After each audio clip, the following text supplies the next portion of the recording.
Hello everyone, we are going to discuss very vast chapter electrostatics. Basically, we will discuss Coulomb's law in that. But before we go and study Coulomb's law, we should be aware of some fundamental concepts like meaning of electrostatics itself, which is nothing but charges at rest. So in this chapter, we bring charges at rest and we study about different properties of charges like electric force, electric field, and other stuffs. And we should be knowing other things like method of chargings, where we discuss about charging by conduction, charging by induction, these ways. And apart from that, we should be knowing about properties of charges, which say charge is a conserved physical quantity, charge is quantized physical quantity, charge is invariant. These details. Then it comes on Coulomb's law.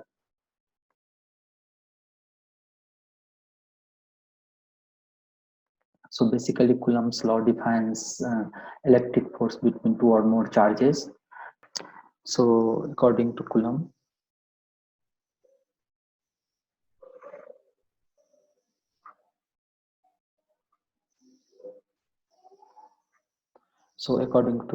the electric force between two charges is directly proportional to product of the charges and inversely proportional to the square of the distance between them. So if we combine these two equations, we will get F directly proportional to Q1 Q2 by R square. So if we remove this proportionality constant, we have to keep one constant, and that constant we keep as 1 by 4 pi epsilon, 1 by 4 pi epsilon Q1 Q2 by R square. So this is a proportionality constant which we use for calculation of electric force. So from where this constant has come, this is entirely experimental value. This is entirely experimental value. So we will be using that. So what is epsilon in that? That we will discuss now. So epsilon is a new physical quantity introduced called permittivity. Permittivity.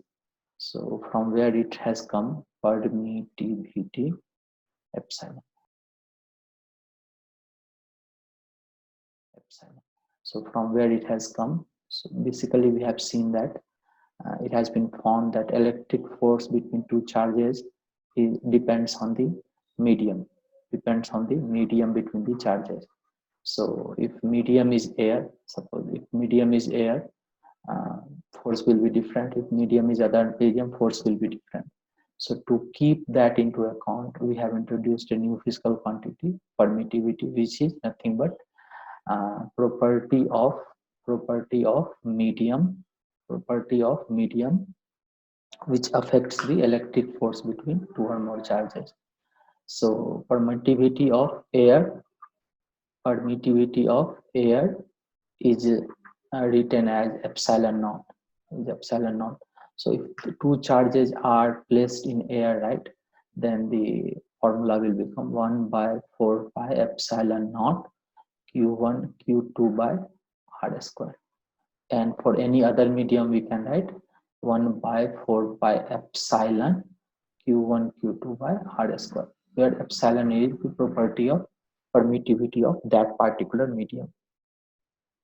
So unless stated otherwise, air is assumed to be the medium. Air or free space is assumed to be the medium. So unless stated otherwise, we will keep on writing this particular equation, 1 by 4 pi epsilon naught Q1 Q2 by R square. So this is very basics of Coulomb's law.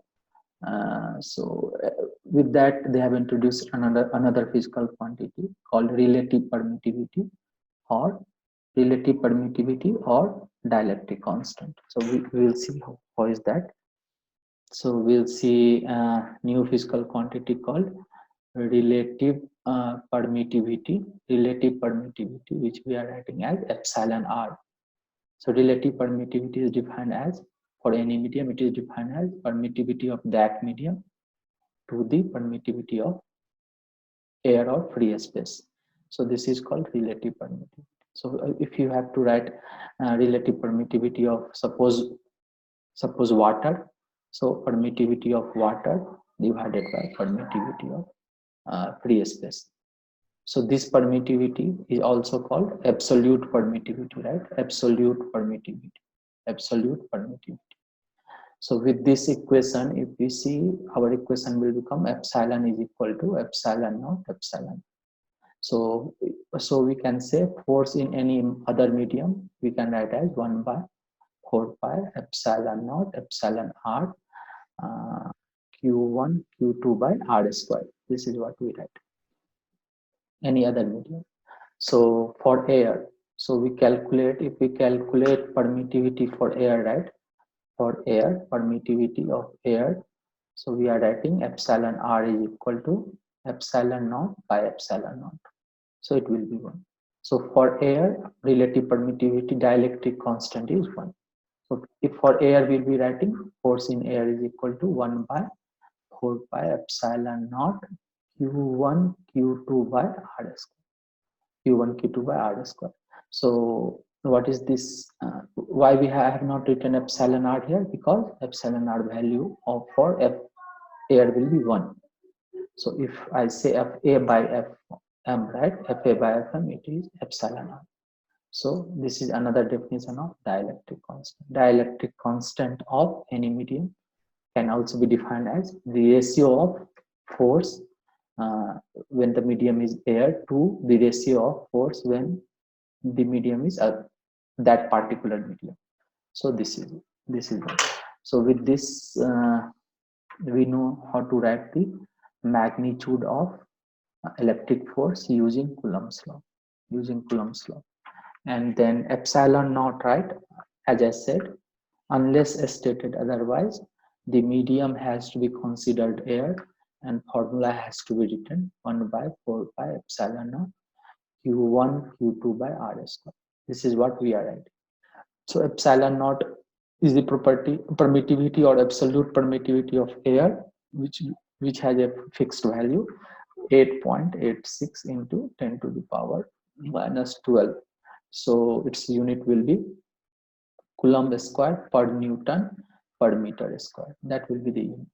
So since we know the value of epsilon naught, 1 by 4 pi epsilon naught can also be calculated, which will be 9 into 10 to the power 9 Newton meter square per Coulomb square. So this is the value of 1 by 4 pi epsilon naught, which we keep whenever we do the numerical, which we keep the value of 1 by 4 pi epsilon naught. So one basic things we have missed is we have understood the concept of how to write magnitude of electric force. Magnitude of electric force we have seen, but we have missed to mention the direction. Since force is a vector quantity, we have to mention both magnitude. So for direction, we have to follow the basics. Two things: like charges repel each other.